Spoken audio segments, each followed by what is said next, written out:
स्वागत है आपका न्यूज 18 जम्मू कश्मीर लद्दाख हिमाचल में। मैं हूं विशाल और आप देख रहे हैं ब्रेकिंग एट 10।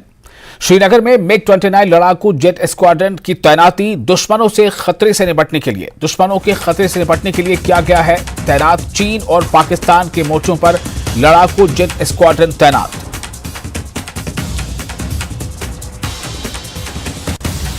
श्रीनगर में मिग 29 लड़ाकू जेट स्क्वाड्रन की तैनाती दुश्मनों के खतरे से निपटने के लिए की गई है तैनाती। चीन और पाकिस्तान के मोर्चों पर लड़ाकू जेट स्क्वाड्रन की तैनाती।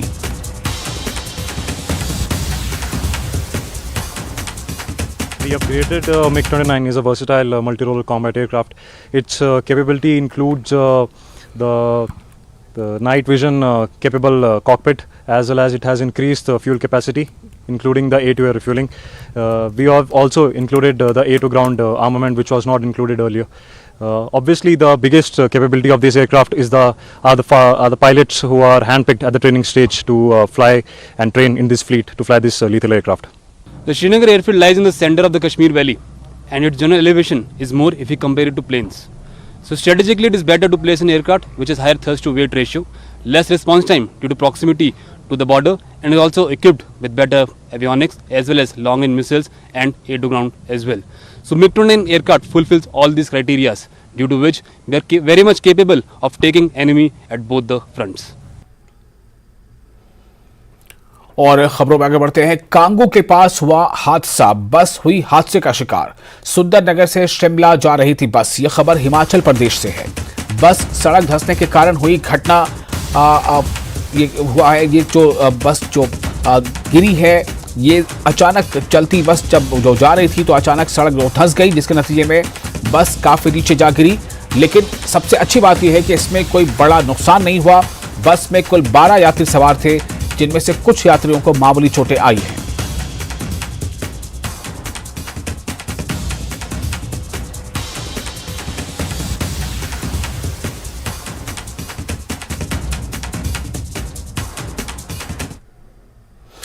और नालागढ़ से एक बड़ी खबर है। दिन दहाड़े 2 सगे भाइयों की हत्या का मामला है। पुलिस ने एक आरोपी को गिरफ्तार कर लिया है। गांव मोतीपुर जालंधर से इसकी गिरफ्तारी हुई है, जबकि मुख्य आरोपी गौरव और एक अन्य अभी भी फरार हैं।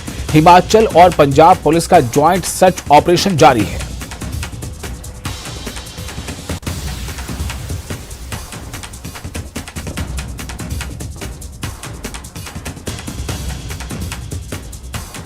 दो सगे भाइयों की दिन दहाड़े चाकू मारकर हत्या कर दी गई और बताया जा रहा है कि जिसने हत्या की या जिन लोगों ने हत्या की और जिनकी हत्या हुई है, इनके बीच पैसे को लेकर कोई विवाद चल रहा था और जिसके नतीजे में इसका अंजाम कुछ इस तरह से हुआ।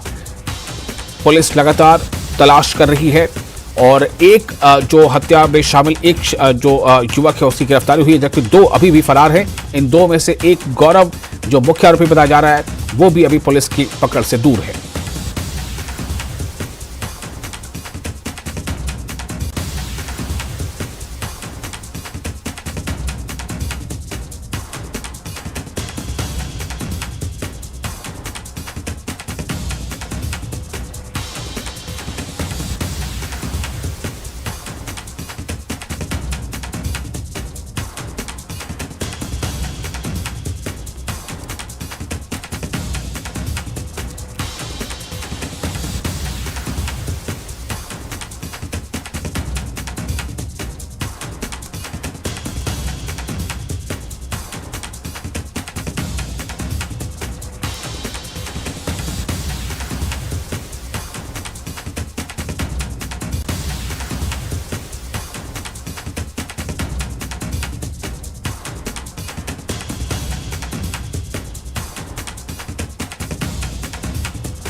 और इस खबर पर ज्यादा जानकारी के लिए हमारे साथ फोन लाइन पर जुड़ चुके हैं हमारे संवाददाता जगत।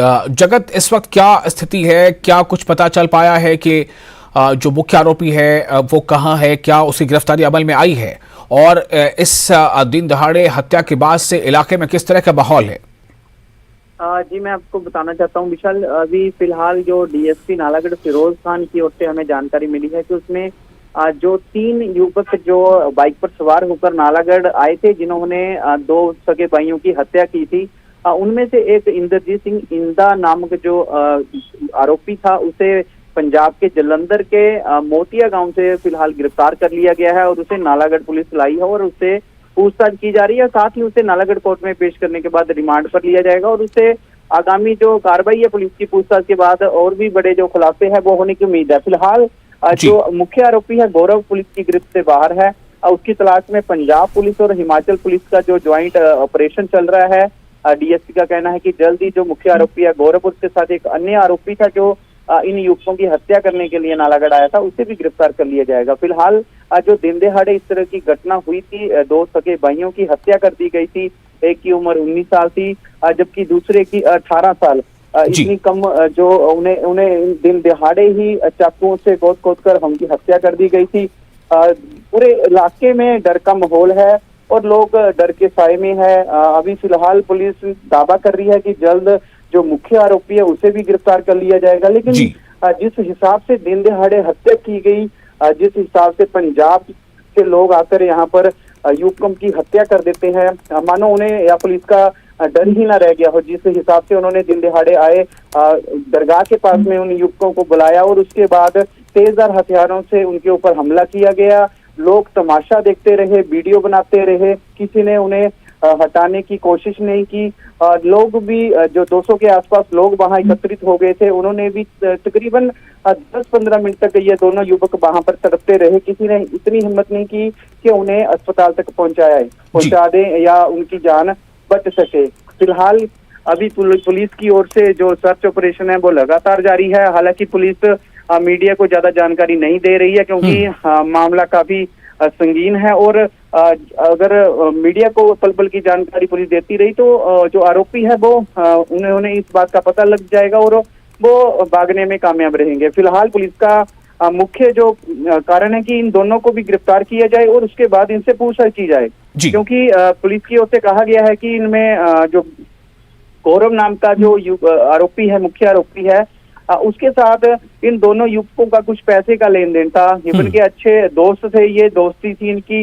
1 महीना पहले ये घूमने भी गए थे कुल्लू मनाली साइड में, तो उसके बाद इनकी पैसे को लेकर किसी बात को लेकर विवाद हुआ। उसके बाद इन्होंने उन्हें इस जो युवक है जिनकी हत्या यहाँ पर की है, उन्हें लगातार गौरव की ओर से धमकियां दी जा रही थी कि पंजाब में आओ, आपसे बात करनी है। लेकिन ये पंजाब में नहीं गए। इनके घर वालों ने रोक लिया कि कोई घटना घटित हो सकती है। लेकिन उसके बाद ये नालागढ़ आ जाते हैं। नालागढ़ आकर इन युवकों को फोन करते हैं और फोन करने के बाद उन्हें रामशहर मार्ग पर दरगाह के पास बुलाया जाता है। और जैसे ये युवक अपनी स्कूटी पे सवार होकर दरगाह के पास पहुंचते हैं तो वहां पर इन तीनों जो आरोपी है इन्होंने अंधाधुंध चाकुओं से इनके दोनों भाइयों पे हमला कर दिया, जिसमें ये पहले तड़पते रहे वहां पर और अस्पताल जाते ही इनकी मौत हो गई। फिलहाल अभी पुलिस की ओर से कहा जा रहा है कि जल्दी जो मुख्य आरोपी है उसे भी गिरफ्तार कर लिया जाएगा। अलग अलग टीमें अलग अलग जगहों पर भेजी गई हैं। अब देखना यही होगा कि कब पुलिस इन आरोपियों तक पहुंचती है और गिरफ्तार करके इन्हें नालागढ़ लाती है और इसमें जांच में क्या सामने आता है।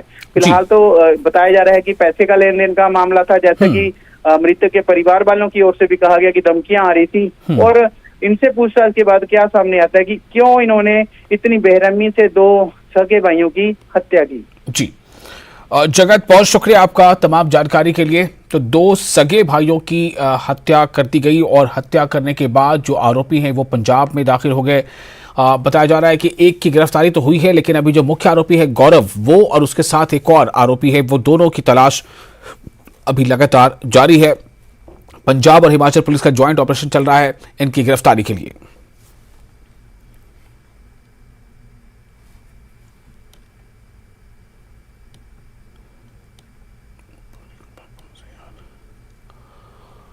और एक बार फिर आपको बता दें कि जिस तरह से लगातार हिमाचल प्रदेश में बारिश का सिलसिला जारी है, उसमें कई जगहों पर हादसे पेश आए हैं और कई जगहों पर जो है सड़कें वो बंद हैं।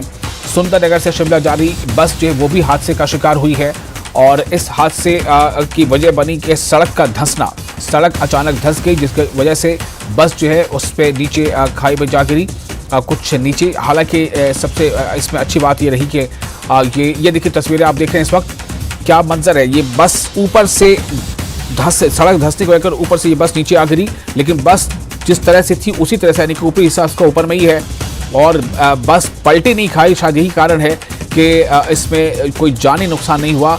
12 लोग इसमें सवार थे, जिनमें से 3 लोगों को चोटें आई हैं। हमारे साथ इस वक्त खबर पर ज्यादा जानकारी के लिए हमारे साथ जुड़ रहे हैं रणवीर, हमारे साथ जुड़ रहे हैं। रणवीर, इस बारे में क्या अपडेट मिल रहा है? वीरेंद्र हमारे साथ है। वीरेंद्र, क्या अपडेट है इस बारे में अब, और ये कितना बड़ा हादसा हो सकता था अगर जब ये बस जो है वो पलट जाती? देखिए, बिल्कुल निश्चित तौर पर गनीमत यही रही कि जब ये सड़क बैठी तो जिस सिचुएशन में बस थी उसी सिचुएशन में ये बस जो है वो मलबे के साथ नीचे चली गई, और बिल्कुल जिस तरीके से बस खड़ी मुद्रा में थी उसी तरीके से रही। अगर ये बस कहीं पलट जाती या फिर कहीं मलबे में दब जाती तो इसमें 12 सवारी जो थे वो सवार थे, और साथ ही 2 चालक और परिचालक भी जो है सवार थे, मतलब कुल मिलाकर 14 लोग जो है सवार थे। अगर ये हादसा हो जाता तो फिर बहुत ज्यादा लोगों की जो है वो जाने जा सकती थी। अभी सिर्फ गनीमत यही रही कि 3 जो लोग थे, 3 जो यात्री थे, उन्हें मामूली चोटें आई हैं और उन्हें उपचार के लिए हॉस्पिटल में भर्ती करवा दिया गया है। सभी की जो हालत है वो बिल्कुल खतरे से बाहर बताई जा रही है। विशाल, ये आज सुबह की बात है जब ये बस मंडी से शिमला के लिए जा रही थी। मंडी से शिमला के लिए सुबह चलने वाली सबसे पहली बस है जो 4:40 पर मंडी बस स्टैंड से चलती है, और यहाँ कांगू के पास ये जो हादसा हुआ है तकरीबन 6 बजे के करीब की ये बात बताई जा रही है जब ये बस जा रही थी। और एक लिंक रोड है, थोड़ा सा लिंक रोड से होकर ये बस जाती है क्योंकि जो गाँव के जो लोग हैं उनको भी उसकी जो है सुविधा मिल सके शिमला जाने के लिए। तो इस प्रकार से लिंक रोड से इस बस का जो रूट है जो निर्धारित किया गया है। तो जब ये कांगू के पास वहां पर पहुंची और वहां से जब जा रही थी तो अचानक पूरी की पूरी सड़क जो है वो बैठ गई। उस सड़क का आप देख सकते हैं कि दृश्य भी दिखा रहे हैं, तो कितना बड़ा हिस्सा जो है वो बैठ गया सड़क का, और ये बस जो है वो अचानक चलते चलते जो है उस मलबे की चपेट में आ गई और नीचे जो है वो मलबे के साथ चली गई। लेकिन गनीमत यही रही कि बस जो है वो बिल्कुल खड़ी मुद्रा में रही और इस कारण जो है वो कोई बड़ा हादसा नहीं हो सका। जी विशाल। बिल्कुल वीरेंद्र, बहुत ये दिल को दहलाने वाला मंजर हो सकता था अगर ये बस पलट जाती, लेकिन खैर है, शुक्र है कि ये नुकसान तो हुआ, सड़क धंसी, बस गिरी, लेकिन बस जैसी थी वैसे ही ज़मीन पर वो नीचे उतर आई और बस पलटी नहीं। और शायद यही वजह है कि इस पर सवार 12 लोगों में से 3 लोगों को हल्की चोटें आई हैं। कोई इस पर हताहत नहीं है, लेकिन ये तस्वीर का अंदाज़ा देखकर लगाया जा सकता है, तस्वीर को देखकर किस तरह से सड़क पूरी की पूरी नीचे बैठ गई है, कितनी हाइट पर, कितनी ऊंचाई पर ये सड़क धंस गई है और धंस के सड़क कहाँ चली आई है नीचे। अब इससे अंदाजा किया जा सकता है कि जो हिमाचल प्रदेश में बारिश के जो हालात हैं इस बार, और उस बारिश ने किस हद तक नुकसान पहुंचाया है। सड़कों का कहीं पर कोई ठिकाना नहीं है कि कब कौन सी सड़क कहां पर वो धंस जाए, या कब किस जगह पर सड़क पर कोई लैंड स्लाइडिंग अचानक हो जाए और एक बड़ा मलबा जो है वो किसी को नुकसान का बायस बन जाए। और फिलहाल एक छोटा सा ब्रेक लेते हैं, ब्रेक के बाद खबरों का सिलसिला जारी रहेगा।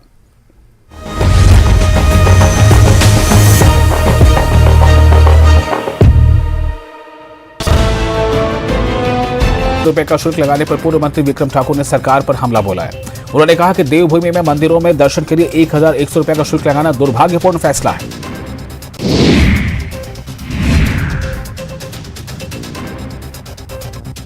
राज्यपाल श्री प्रताप शुक्ल ने चंडीगढ़ शिमला NH5 पर चक्की मोड़ के पास बीते दिनों बारिश से हुए नुकसान और क्षतिग्रस्त हुए NH का जायजा लिया। इस दौरान DC सोलन मनमोहन शर्मा और अन्य विभागों के अधिकारी मौके पर मौजूद रहे।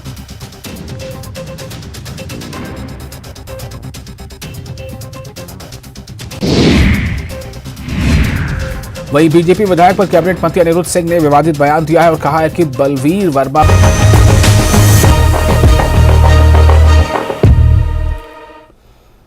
ब्रेक के बाद एक बार फिर आपका स्वागत है। हिमाचल कांग्रेस पे छिड़ी महाभारत में अब आमने सामने आ चुके हैं एक पिता और पुत्र। पिता है सरकार के सबसे सीनियर मंत्री चंद्र कुमार, जिनके बेटे भारती ने सोशल मीडिया पर पिता को धर्म और कर्म का ज्ञान दिया तो पिता ने बेटे को गुनहगार बता डाला। देखिए इस महाभारत से आरंभ से अब तक की इस महाभारत की पूरी कहानी।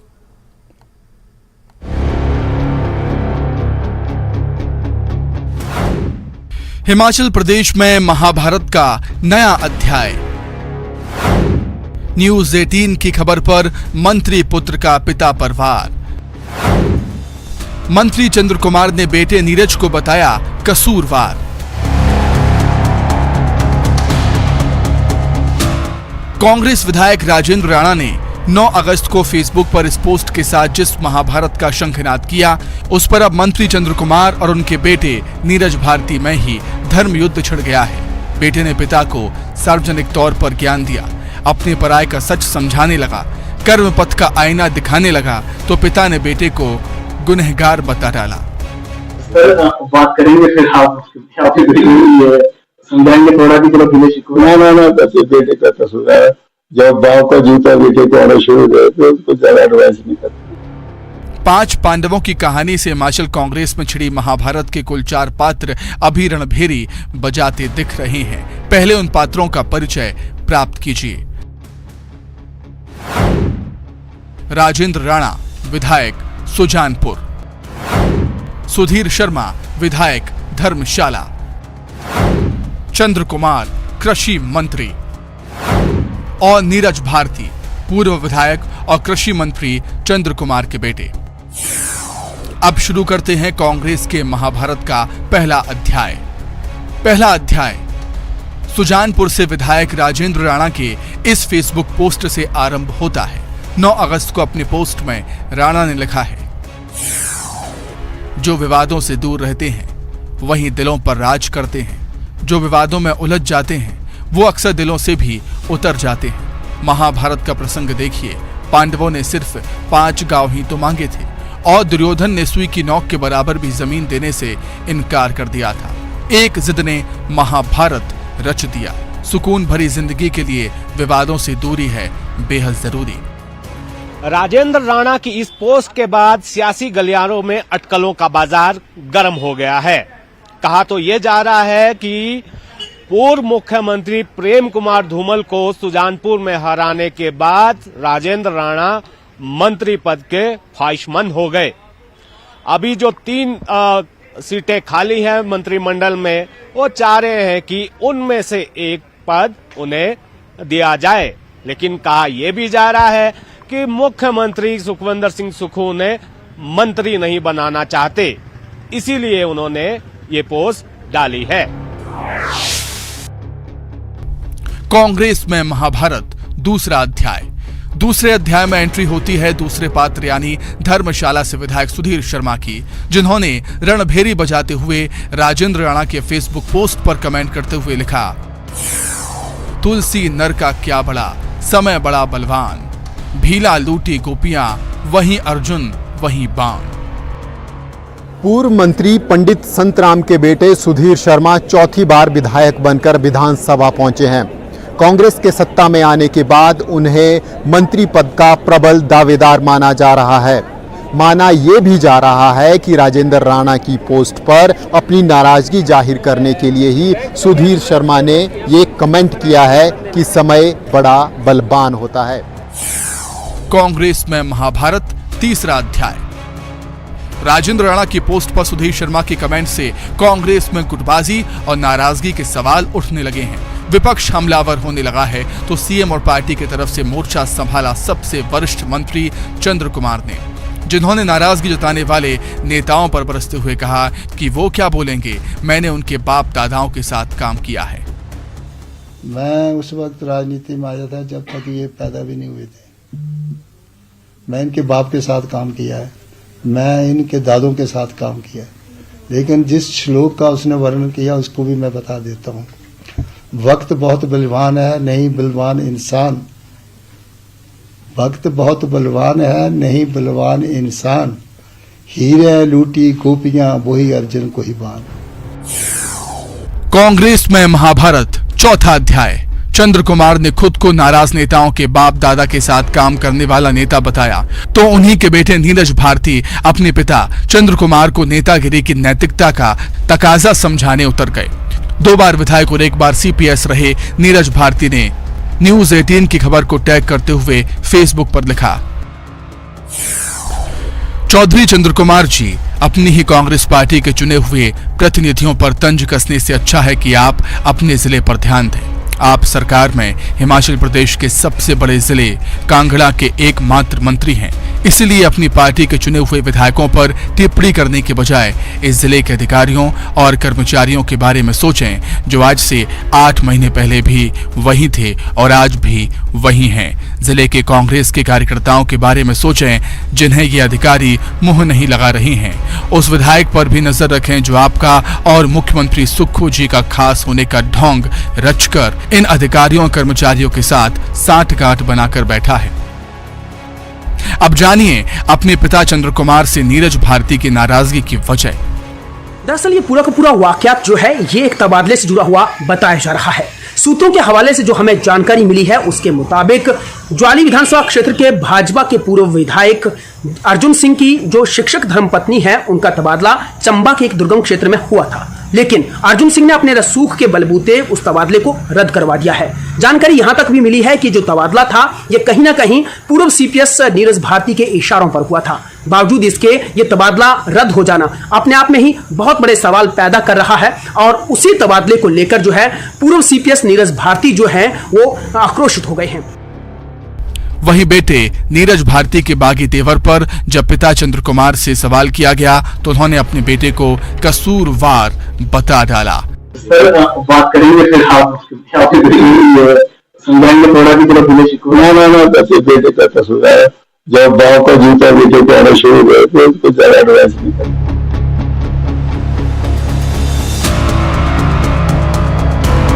सवाल है कि कांग्रेस में छिड़े इस महाभारत में अब आगे क्या होगा? क्या शिमला कुरुक्षेत्र का मैदान बनेगा जहां सत्ता के लिए अपने ही अपनों पर और तेज प्रहार करते दिखाई देंगे?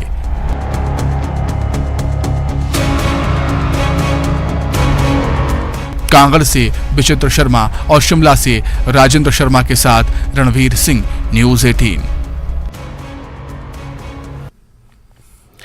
हिमाचल प्रदेश में मानसून के आगमन के 50 दिन पूरे, रात भर बरसकर मुकम्मल की अपनी 50। 24 जून को दी थी मानसून ने देवभूमि में दस्तक। 70 दिन और देवभूमि में प्रवास करेगा मानसून। कांगड़ा में हो रही है भारी बारिश। नगरोटा में लोगों के घरों में घुसा नाले का पानी। मकान गिरने का बना हुआ है खतरा। 2 दिन से हो रही है भारी बारिश। विचित्र हमारे से जुड़ चुके हैं, ज्यादा जानकारी के साथ सीधे चलेंगे फिर से विचित्र के पास। विचित्र, क्या जानकारी मिल रही है इस समय? बारिश कहां हो रही है और किस तरह का नुकसान होने की सूचना बारिश से है?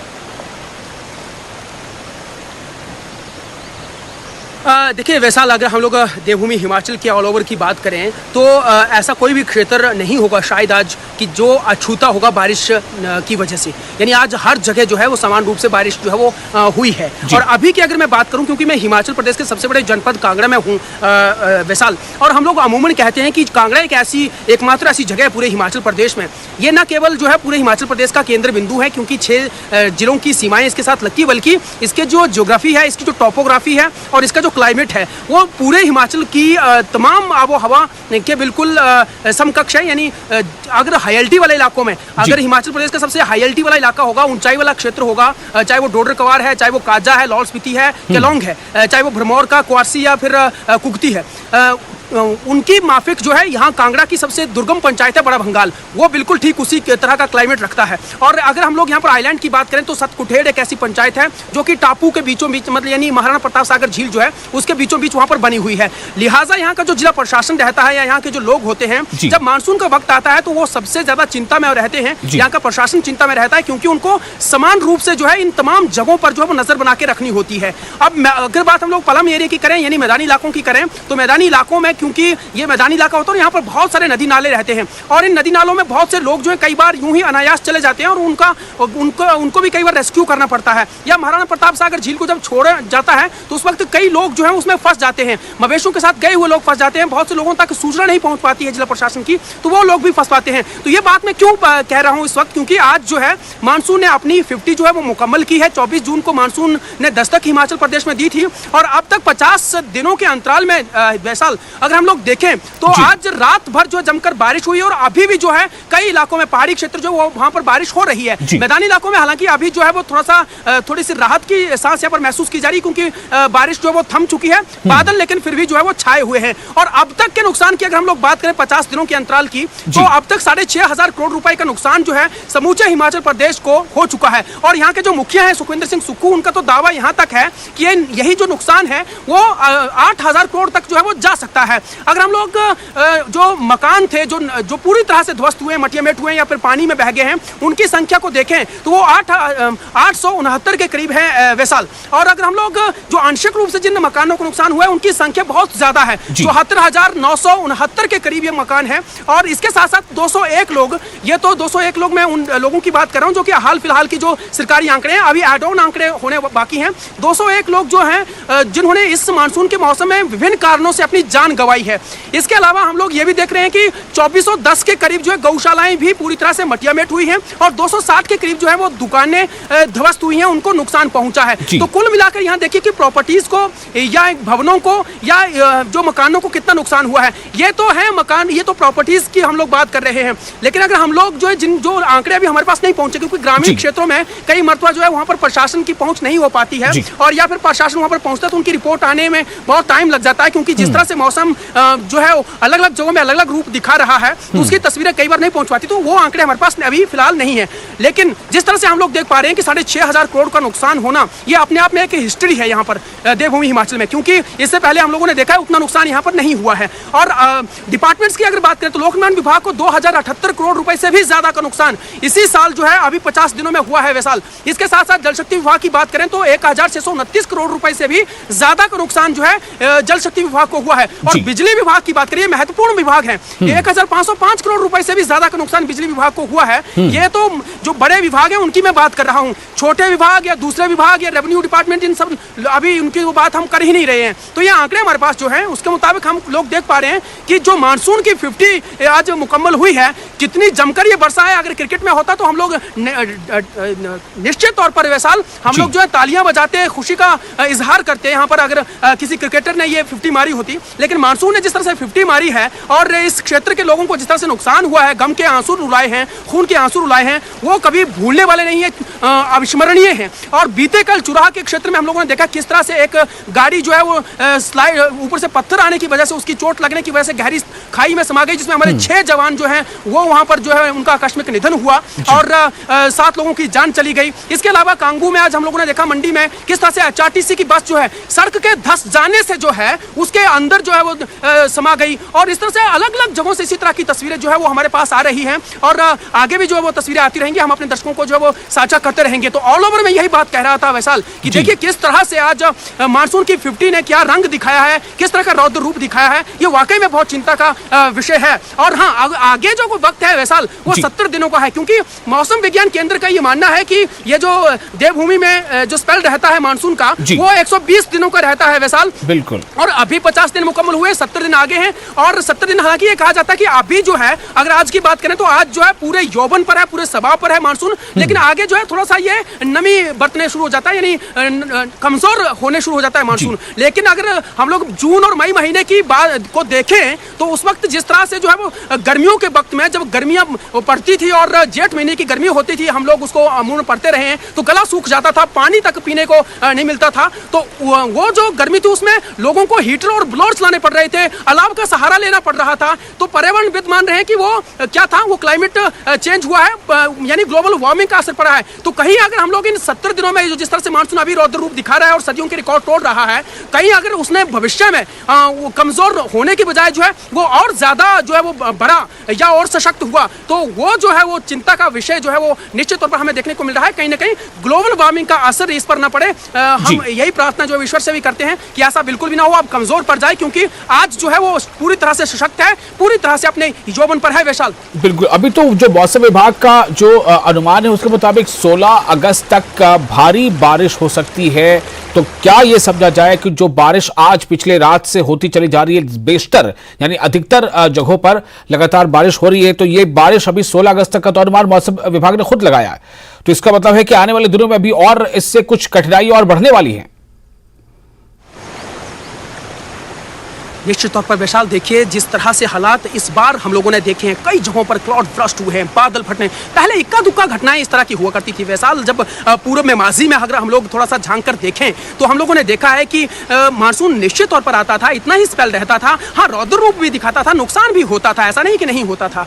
लेकिन जिस तरह से इस साल हम लोगों ने देखा है, जिस तरह से हालात बदले हैं, क्लाइमेट चेंज हुआ है, वो वाकई में बहुत चिंता का सबब है, परेशानी में डालने वाला है, क्योंकि 201 के करीब लोगों की अगर जाने गई हैं उससे भी ज्यादा का आंकड़ा हो सकता है, क्योंकि सरकारी आंकड़े अभी फिलहाल के हैं, आगे अभी प्लस होने बाकी हैं।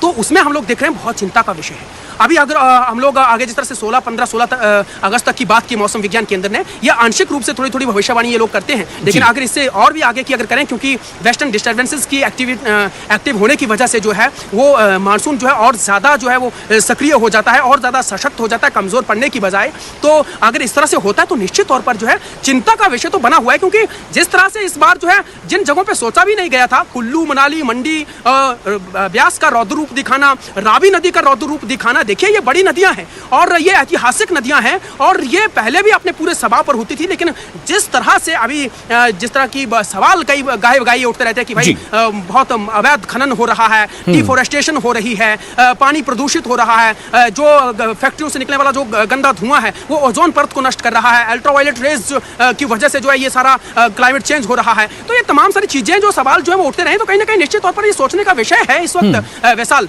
और अगर वाकई में जिस तरह से आप कह रहे हैं और मौसम विज्ञान केंद्र ने कहा है कि 16 अगस्त तक बारिश हो सकती है, भारी से भारी बारिश हो सकती है, तो इसमें तो हम लोग इतना ही अपील कर सकते हैं कि एहतियात बरतें, क्योंकि जहां पर अभी कल चुराहा वाला जो एपिसोड हुआ है, एक्सीडेंट हुआ है, वहां पर कोई बारिश थोड़ी ना हो रही थी उस वक्त, लेकिन बारिश होने की वजह से इलाका जो है वो कच्चा हुआ पड़ा है, यहाँ पर जमीन जो है वो लाल मिट्टी है वो धंस रही है, स्लाइडिंग जोन्स हैं, रोड्स बन रहे हैं, तो उसकी वजह से कहीं ना कहीं जो है अब दिक्कतें बढ़ रही हैं, जमीन कच्ची हो चुकी हुई है और भूस्खलन के का खतरा जो है वो बढ़ गया है, हादसे जगह जगह गिर रहे हैं, तो उससे बचना बहुत जरूरी है, एहतियात बरतना बहुत जरूरी है, क्योंकि हम लोग कोरोना काल में कहते थे कि सांसें हैं तो संसार है, आज हम ये कहेंगे कि सुरक्षित है तो संसार है। एहतियात बरतेंगे तभी हम लोग आगे जो है वो कुछ कर पाएंगे, एहतियात नहीं बरतेंगे तो अब हम आगे जो है वो बचना मुश्किल है, क्योंकि जिस तरह के हालात यहाँ पर हुए पड़े हैं। और हाँ, आज हमें सरकार प्रशासन पर निर्भर रहने की जरूरत नहीं है, उन्होंने अपनी जिम्मेदारी बखूबी निभाई है, उन्होंने बार बार लोगों को आगाह किया कि वो पानी की तरफ बिल्कुल ना जाएं, वो पहाड़ी क्षेत्रों की ट्रैकिंग ना करें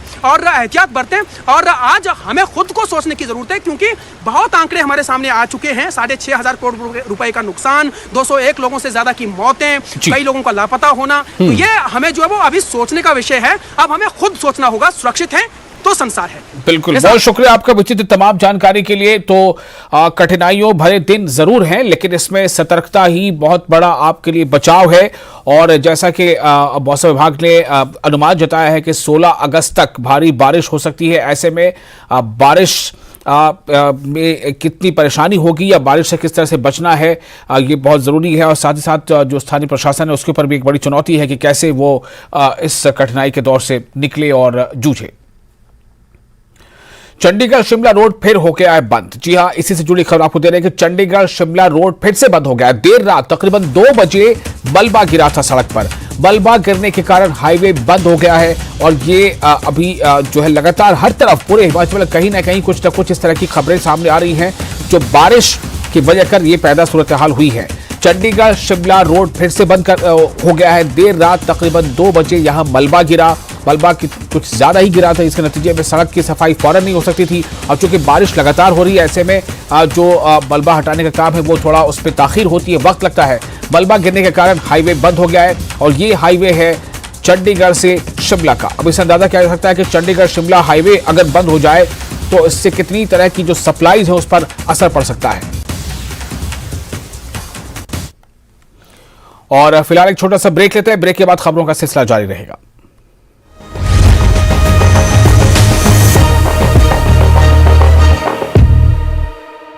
हेडलाइंस प्रेजेंटेड बाय विश्व स्तरीय स्वास्थ्य सेवाओं और सही देखभाल के लिए आज ही आएं SPS हॉस्पिटल लुधियाना।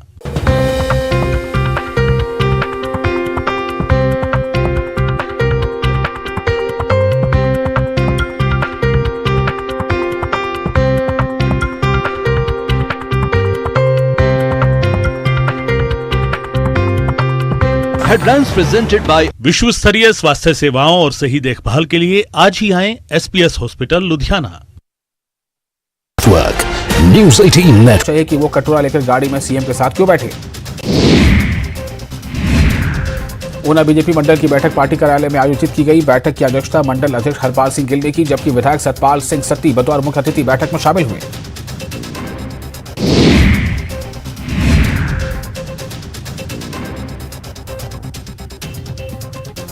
माता चिंतपूर्णी मंदिर में वीवीआईपी दर्शन के लिए 1100 रुपए का शुल्क लगाने पर पूर्व मंत्री विक्रम ठाकुर ने सरकार पर हमला बोला है। उन्होंने कहा कि देवभूमि में मंदिरों में दर्शन के लिए 1100 रुपए का शुल्क लगाना दुर्भाग्यपूर्ण फैसला है।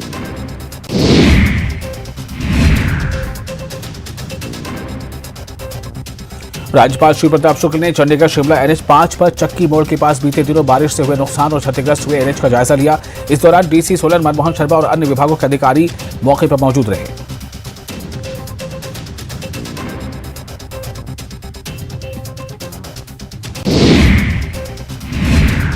वहीं बीजेपी विधायक पर कैबिनेट मंत्री अनिरुद्ध सिंह ने विवादित बयान दिया है और कहा है कि बलवीर वर्मा को एहसान मानना चाहिए कि वो कटोरा लेकर गाड़ी में सीएम के साथ क्यों बैठे। ऊना बीजेपी मंडल की बैठक पार्टी कार्यालय में आयोजित की गई। बैठक की अध्यक्षता मंडल अध्यक्ष हरपाल सिंह गिल ने की, जबकि विधायक सतपाल सिंह सत्ती बतौर मुख्य अतिथि बैठक में शामिल हुए।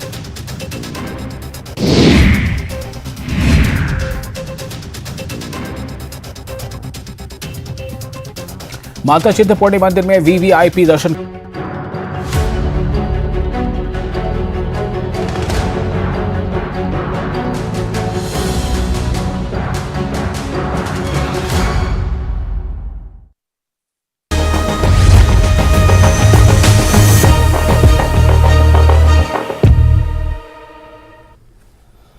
ब्रेक के बाद एक बार फिर आपका स्वागत है। न्यूज़ 18 जे के एलिस पर आप देख रहे हैं ब्रेकिंग एट 10। आज 12 अगस्त है और आज के दिन को एंटी रैगिंग दिवस के रूप में मनाया जाता है।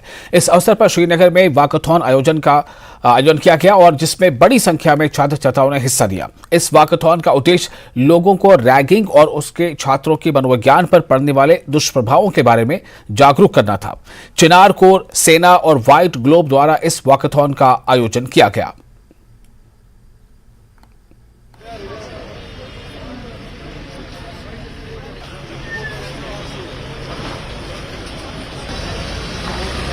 ये जो आज की रैली है मुझे लगता है शायद हिस्ट्री कार्व आउट हो रही है बेसिकली, क्योंकि हमने देखा है कि पूरे हिंदुस्तान में जो रैगिंग है ये इसका मैनेज फैला हुआ था।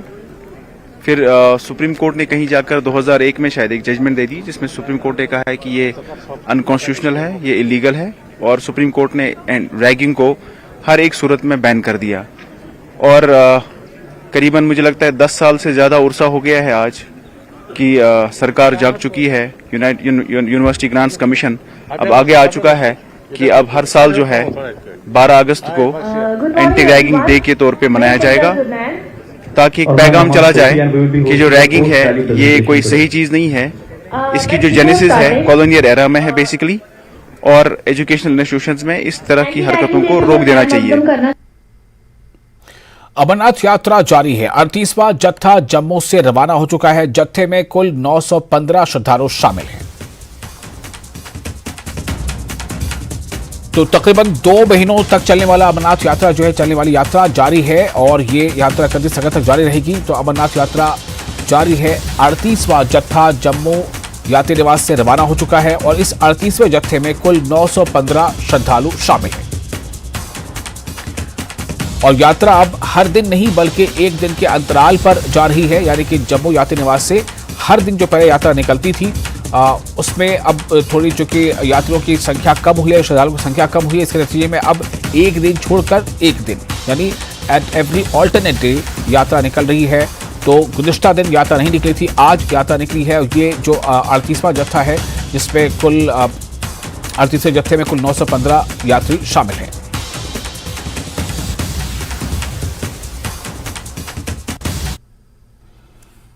पाकिस्तान की तरफ से सीज फायर के उल्लंघन का मामला MOS डिफेंस यानी minister of state defence Ajay Bhatt ने दी संसद को जानकारी।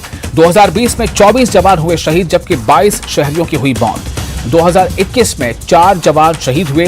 2021 में किसी शहरी की मौत नहीं हुई, यानी कोई सिविलियन नहीं मारा गया।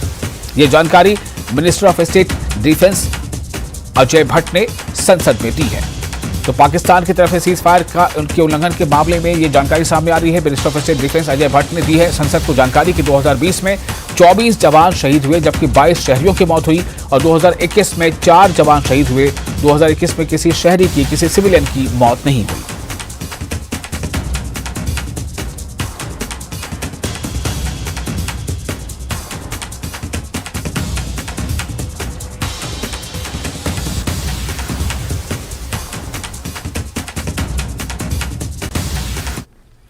और श्रीनगर में सुरक्षा बढ़ाई गई है। लाल चौक में ड्रोन से निगरानी।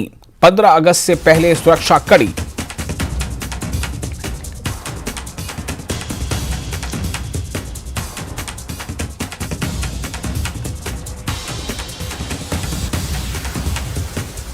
तो स्वतंत्रता दिवस के मद्देनजर सिक्योरिटी हर जगह बीफ अप की गई है, बढ़ाई गई है। श्रीनगर में भी सुरक्षा बढ़ा दी गई है। लाल चौक में ड्रोन से यानी ड्रोन कैमरे से निगरानी रखी जा रही है। 15 अगस्त से पहले सुरक्षा बंदोबस्त कड़े कर दिए गए हैं।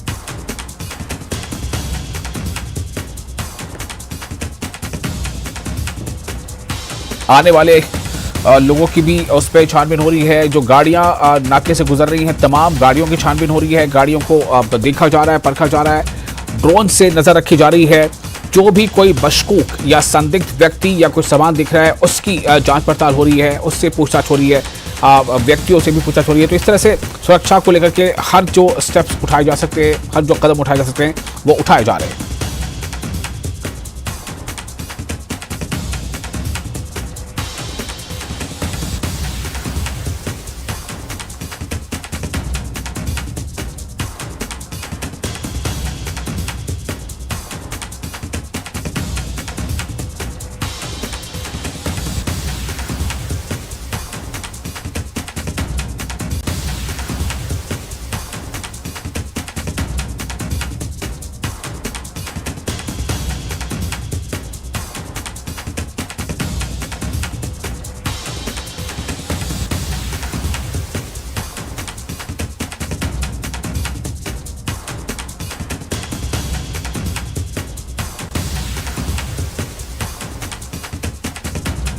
और आप देखिए तस्वीरों में किस तरह से भी आपने देखा कि ड्रोन कैमरे का भी इस्तेमाल किया जा रहा है।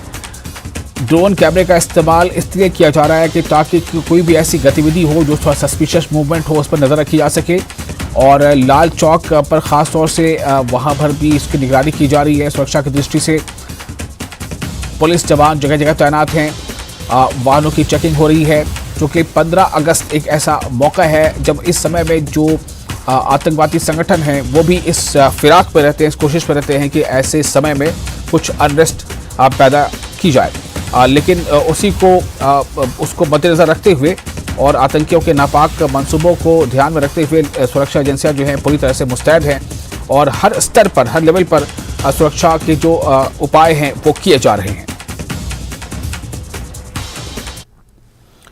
और फिलहाल एक छोटा सा ब्रेक लेते हैं। ब्रेक के बाद खबरों का सिलसिला जारी रहेगा।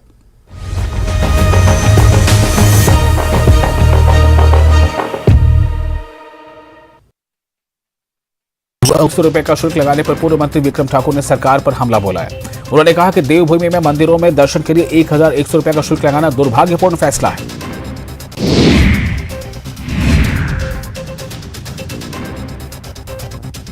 राज्यपाल श्री प्रताप शुक्ल ने चंडीगढ़ शिमला NH 5 पर चक्की मोड़ के पास बीते दिनों बारिश से हुए नुकसान और क्षतिग्रस्त हुए NH का जायजा लिया। इस दौरान DC सोलन मनमोहन शर्मा और अन्य विभागों के अधिकारी मौके पर मौजूद रहे।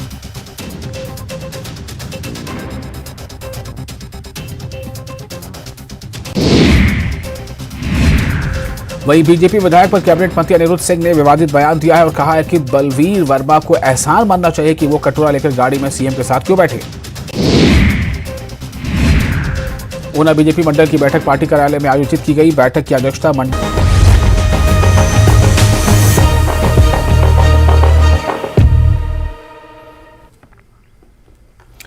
ब्रेक के बाद एक बार फिर आपका स्वागत है। न्यूज़ 18 जी पे आप देख रहे हैं ब्रेकिंग एट 10। रामबन में संबाड़ गांव दासा के लोगों को बुनियादी सहूलियात से महरूम रखा गया है। दासा के लोग टेक्नोलॉजी और डिजिटल दौर में भी कदीम जिंदगी बसर करने पर मजबूर हैं। इलाके में पानी, बिजली, तिब्बी और सड़क जैसी बुनियादी सहूलियात का फुकदान है। पेश है खास रिपोर्ट।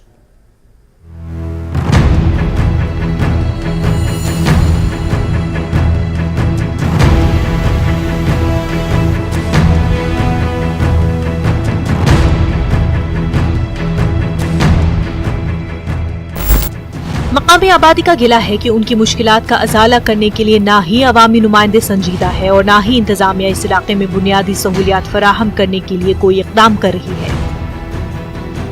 मोहम्मद यूसुफ नामी मकामी बाशिंदे ने मीडिया नुमाइंदों से बात करते हुए कहा कि आज तक कोई भी सरकारी अफसर इलाके में नहीं आया ताकि वो देख पाते कि यहाँ के मुफलिस अवाम किन मुश्किलात और कठिन हालात में जिंदगी बसर करने पर मजबूर है।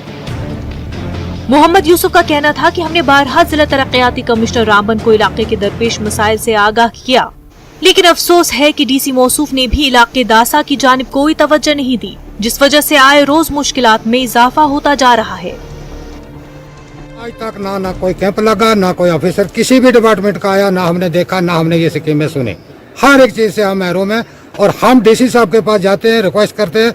डीसी साहब हमें यकीन दिलाता है कि आपका मसला हल हो जाएगा, मगर अभी तक हल हुआ नहीं। किसी भी डिपार्टमेंट का कोई ऑफिसर, कोई मुलाजिम, ना कोई दरबार लगाया, ना कोई यहाँ आया, ना किसी ने हमारी सुनवाई की। आज इस एजुकेशन के दौर में भी हमारे जो बच्चे हैं वो इस तालीम से इतने दूर हैं, किसी को अगर फ़ोन करना हो या कोई बीमार हो जाए, हमने जाके उसको घर में जगाना पड़ता है और जगा के उससे बात करनी पड़ती है। रात के मामले में ऐसा कोई मामला हो जाए तो हमें रात को चल के वहाँ पे जाना पड़ता है। मकामी नौजवानों ने बताया कि इलाके में जब कोई बीमार होता है तो उसे इब्तदाई इलाज और मुआवजे के लिए भी जिला सदर मकाम ले जाना पड़ता है, क्योंकि इलाके में कोई तिब्बी मरकज नहीं है जहां मरीज आसानी से तिब्बी इमदाद हासिल कर सकते हैं। उनका कहना है कि बरवक्त तिब्बी इमदाद न मिलने की वजह से आज कई लोग अपनी जानें गंवा बैठे हैं, लेकिन सरकार और सरकारी नुमाइंदों को हमारी इस परेशानी से जर्रा बराबर भी कोई फर्क नहीं पड़ रहा है और इलाका दिन ब दिन पसमानदगी का शिकार होता चला जा रहा है। परेशानी ये है कि यहाँ जब कोई बीमार हो जाता है, नहीं तो उसके लिए कोई सहूलियात हैं, नहीं अस्पताल हैं। इसी तरीके से माल के एतबार से है कि ना तो हमें माल का डॉक्टर है। अगर हमारे अक्सर यहाँ के लोग हैं वो जानवरों का काम करते हैं, भैंसे भेड़ बकरियां रखते हैं। अगर उनको कोई भी बीमारी लाहक हो जाए तो कोई परेशानी, कोई दुआ उनके लिए इस्तेमाल के लिए यहाँ पर नहीं मिलती है हमें। उसके लिए हमें रामन का सफ़र करना पड़ता है। जब तक वहाँ से वापस आते तब तक जानवर इस दुनिया फानी से चल पड़ते हैं। मकामी बाशिंदों ने तामीर और तरक्की के हुकूमती दावों की पोल खोलते हुए कहा कि इस जदीद दौर में जब हमारे मुल्क में चांद पर बसेरा करने की खुशियां मनाई जा रही हैं, वहीं हमारे मुल्क में ऐसे भी इलाके हैं जहां आज भी लोगों को बुनियादी सहूलियात का फुकदान है। उन्होंने अपने ही गांव दासा की मिसाल पेश करते हुए तशवीश भरे लहजे में कहा कि इलाके दासा में बिजली के खंभे भी नस्ब हैं, बिजली की तरसीले लाइनें भी लगी हैं, लेकिन बिजली सप्लाई की बहाली ख्वाब बनकर रह गया है। महकमा पीडीडी शायद भूल चुका है कि गांव दासा भी इस मुल्क का एक हिस्सा है। उन्होंने महकमा मुतल्लिका के आला अफसरान से गुजारिश की कि वो जल्द अज जल्द बिजली सप्लाई की बहाली को यकीनी बनाएं। यहाँ पर हमारी परेशानियां बहुत सारी हैं। अगर एक तकलीफ हो तो उसको गिनवाऊं, लेकिन पूरा जिस्म जो है वो जख्मों से चूर है। सबसे पहली परेशानी ये है कि हम बिजली जैसी अजीम सहूलत से आज भी महरूम हैं। उसके बाद ये है लाइनें लगी हैं, पोल लगे हैं, लेकिन बिजली कहीं नजर नहीं आती। दूसरी सबसे बड़ा जो हमारा इशू है वो है रोड का, कि रोड नहीं। और यहाँ पर हमारी जो है माएँ बहनें जब प्रेग्नेंट होती हैं और वो जिंदगी की आखिरी सांस हयात तो मौत हयात की कशमकश में लड़ती लड़ती दुनिया से चली जाती हैं। हमारे लोग बीमार हो जाते हैं, कोई आदमी पहाड़ से गिरता है, लेकिन जब तक उसको हम रोड तक पहुंचाते हैं तो उतने में उस बेचारे की जो है मौत हो जाती है। पानी का हमारा बहुत बड़ा मामला है। मकामी आबादी ने एलजी मनोज सिन्हा से मुतालबा किया कि वो जाती मुदाखलत करके गाँव दासा में तमाम तर बुनियादी सहूलियात की फराहमी के लिए जिला इंतजामिया को हिदायत करें, ताकि दासा की आवाम को ये एहसास हो जाए कि वो भी इस वतन के बाशिंदे हैं और बुनियादी सहूलियात उनका भी हक है। जिला रामबन का दूर दराज इलाका दासा सुमड़ पंचायत में वाक़या है। अवामी हुकूमतों में ये हुकूमत की नज़रों से ओझल तो रहा ही, लेकिन एलजी एडमिनिस्ट्रेशन में भी यहाँ बुनियादी सहूलियात जैसे बिजली, पानी और रास्ता आज तक नहीं पहुँच पाया। आवाम यही गुहार लगा रही है कि अब तो उनके हालात बदले और उन्हें बुनियादी सहूलियत जैसे बिजली, पानी और सड़क राब्ता मुहैया हो, ताकि उनकी आने वाली नस्लें जो है आराम से ज़िंदगी बसर कर सके। न्यूज़ 18 जम्मू कश्मीर लद्दाख हिमाचल के लिए सुंबड़ दासा से बिलाल बाली। और बांडीपुरा से बड़ी खबर है, नशा तस्कर गिरफ्तार, कब्जे से ब्राउन शुगर जैसा पदार्थ बरामद, आरागाम पुलिस स्टेशन में केस दर्ज। ये ब्रेकिंग खबर आपको दे रहे हैं, खबर बांडीपुरा से है। बांडीपुरा से खबर यह है कि नशा तस्कर गिरफ्तार किया गया है, कब्जे से ब्राउन शुगर जैसा पदार्थ बरामद हुआ है, आरागाम पुलिस स्टेशन में केस दर्ज किया गया है। खबर बांडीपुरा से बड़ी खबर, नशा तस्कर गिरफ्तार, कब्जे से ब्राउन शुगर जैसा पदार्थ बरामद, आरागाम पुलिस स्टेशन में केस दर्ज। और ये वो तस्वीरें आप जो देख रहे हैं, गिरफ्तारी की तस्वीर, ये गिरफ्तारी बांडीपुरा वाले मामले में है। बांडीपुरा से बड़ी खबर है, नशा तस्कर गिरफ्तार किया गया। कब्जे से ब्राउन शुगर जैसा पदार्थ मिला है। आरागाम पुलिस स्टेशन में केस दर्ज कर लिया गया है।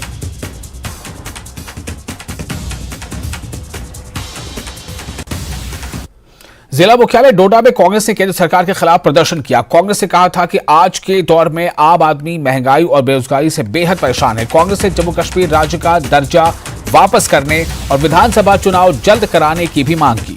इस विरोध प्रदर्शन का नेतृत्व जिला अध्यक्ष भारतीय राष्ट्रीय कांग्रेस डोडा शेख मुजीब ने किया। वरिष्ठ नेता रियाज शेख और कई कांग्रेसी कार्यकर्ता मौजूद रहे।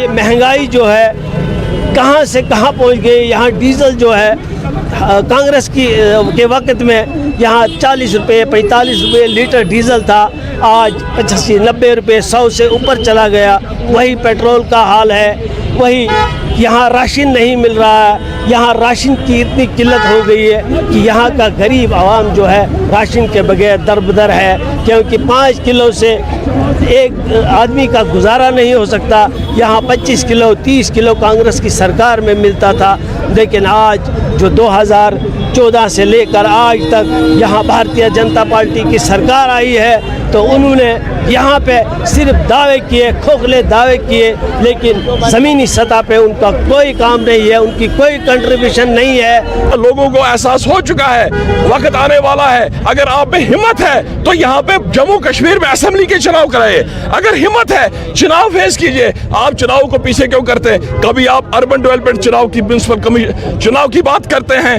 कभी आप पंचायत चुनाव की बात करते हैं, कभी किसी और चुनाव की बात करते हैं, कभी पार्लियामेंट चुनाव। आप मुझे बताएं असेंबली की बात क्यों नहीं करते हैं? इनको पता है अगर असेंबली चुनाव होगा तो हम लोग नंगे हो जाएंगे, हमें वोट नहीं मिलेगा। ये जो 50 सीटें गिनते थे ना, हम मानेंगे, हम लिख कर देते हैं। अगर ये 5 सीटें भी क्रॉस करेंगे इस बार बीजेपी वाले 5 सीटें क्रॉस नहीं करेंगे, इनकी हालत खराब है, इनकी बड़ी हालत खराब है। इंडियन नेशनल कांग्रेस वाहिद एक पार्टी है।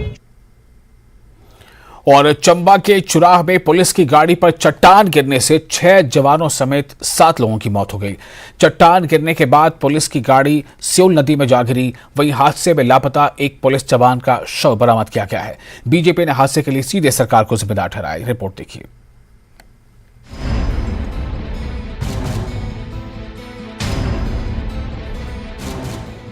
ये तस्वीर हिमाचल पुलिस के उन 6 जवानों की है जिन्होंने गुरुवार को चंबा के तीसा बैरागढ़ रोड पर हुए हादसे में मौके पर ही दम तोड़ दिया। हादसा सुबह 10:30 बजे के करीब तरवाई पुल के पास हुआ। बताया जा रहा है कि मंगली पोस्ट पर तैनात पुलिस की टीम पेट्रोलिंग के बाद बैरागढ़ लौट रही थी। उसी वक्त तरवाई के पास उनकी टाटा सुमो गाड़ी पर पहाड़ से एक बड़ी सी चट्टान आ गिरी, जिससे कार लुढ़कते हुए सियोल नदी में चली गई। हादसे में 6 जवानों सहित एक स्थानीय शख्स की मौके पर ही मौत हो गई। आज सुबह जो है वो 9-9:15 बजे चंबा बैरागढ़ जो रोड है हमारी, ये तरवाई के पास एक पहाड़ है जो हमने अग्रिम भी पीडब्ल्यूडी को सूचना दी थी। 3 महीने पहले जो है वो हमने रुकवाई थी ये सारी चीज़ें, लेकिन एक्शन पीडब्ल्यूडी और प्रशासन की लापरवाही के कारण जो है ये बहुत बड़ा हादसा हुआ है। खबर पाकर स्थानीय लोग और विधायक हंसराज मौके पर पहुंचे, जिन्होंने 4 घायलों को निकालकर अस्पताल पहुंचाया, जिसमें 3 पुलिस वाले हैं। बीजेपी विधायक हंसराज ने कहा कि सड़क पर खतरा देखते हुए उसे बंद करा दिया गया है, लेकिन सरकार ने लापरवाही बरती, जिससे हमें हमारे जवानों को खोना पड़ा। उन्होंने पीडब्ल्यूडी के खिलाफ एफआईआर दर्ज कराने की बात कही है। मौजूदा सरकार ने जो है वो बार बार हमने आग्रह करने के बाद जो है वो यहाँ इस पहाड़ को नहीं काटा, और आज हमने पुलिस के जवानों को खोया है और साथ में एक लोकल व्यक्ति को भी खोया है, 2 लोगों को। तो मेरा सिर्फ इतना ही है कि इस पे एफआईआर जो है वो एक्शन पे हो, और सारी की सारी जिम्मेदारी जो है वो एक्शन की बनती है ये, क्योंकि हमने 3 महीने पहले कहा था कि इस रोड को बंद भी करवाया था। 3 दिन लगातार हमने काम भी चलवाया, लेकिन एक्शन ने फिर लापरवाही बरती है, और आज जो है वो ये हादसा हमें 9:15 बजे जो है वो देखने को मिला है। हम तो उच्च स्तरीय जांच की भी मांग करते हैं। जिन 6 पुलिस वालों की मौत हुई है उनमें 5 कांगड़ा के रहने वाले थे। नूरपुर के रहने वाले सब इंस्पेक्टर राकेश गोरा, ज्वाली के रहने वाले कांस्टेबल कमलजीत ज्वाली और अभिषेक, देहरा के रहने वाले कांस्टेबल सचिन और कांगड़ा के कांस्टेबल लक्ष्य कुमार का पार्थिव शरीर शनिवार को इनके पैतृक गांव पहुंचेगा, जहां राजकीय सम्मान के साथ सभी का अंतिम संस्कार किया जाएगा। चंबा से हेम सिंह ठाकुर के साथ विचित्र शर्मा, न्यूज़ 18 कांगड़ा।